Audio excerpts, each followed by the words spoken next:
সড়কে চাঁদা আদায়কে কেন্দ্র করে দুটি শ্রমিক সংগঠনের বিরোধের জেরে চাঁপাইনবাবগঞ্জ থেকে একদিন বন্ধ থাকার পর সকাল থেকে শুরু হয়েছে বাস চলাচল।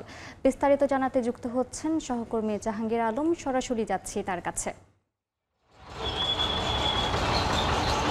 আজ শনিবার সকাল থেকে চাঁপাইনবাবগঞ্জের জেলা, উপজেলা এবং দূরপাল্লার বিভিন্ন বাস আমরা ছেড়ে যেতে দেখছি। আমরা এই মুহূর্তে আছি বিশ্ব রোড মোড়ে। সেখান থেকে দেখতে পাচ্ছি দূরপাল্লার এবং যে উপজেলা রাজশাহী নওগাঁ রুটের যে সমস্ত বাসগুলো আছে সেগুলো ছেড়ে যাচ্ছে। যদিও গতকাল সারাদিনে আসলে দুইটি শ্রমিক সংগঠনের আসলে যে বিরোধ, সড়কে চাঁদা আদায়কে কেন্দ্র করে তাদের মধ্যে যে বিরোধ, এর বিরোধের জের ধরে দুটি সংগঠনই তারা আসলে কর্মবিরতি চায় এবং সব ধরনের বাস চলাচল বন্ধ থাকে। এতে যাত্রীদের যে ভোগান্তি সেটি চরম আকার ধারণ করে।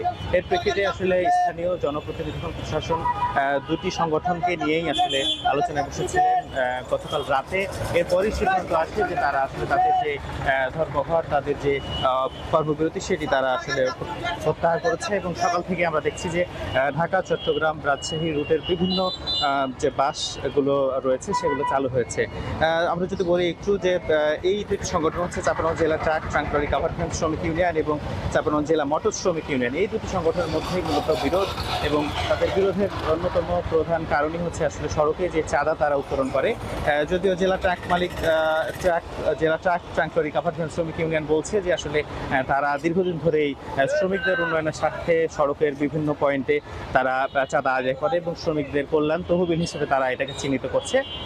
অপরদিকে জেলা মোটর শ্রমিক ইউনিয়ন, তাদের দাবি যে আসলে যে ট্রাঙ্কলরি কাভার্ড ভ্যান যে সংগঠনটি রয়েছে তারা আসলে বাসে চাঁদা আদায় করতে পারবে না এবং বাসে শুধুমাত্র তারাই করতে পারবে। এই যে বিরোধ, এই বিরোধের জের ধরে মূলত তাদের এই শ্রমিকের যে বিরোধের জের, এর কারণেই মূলত দিনব্যাপী গতকালকে আসলে বাস চলাচল বন্ধ ছিল।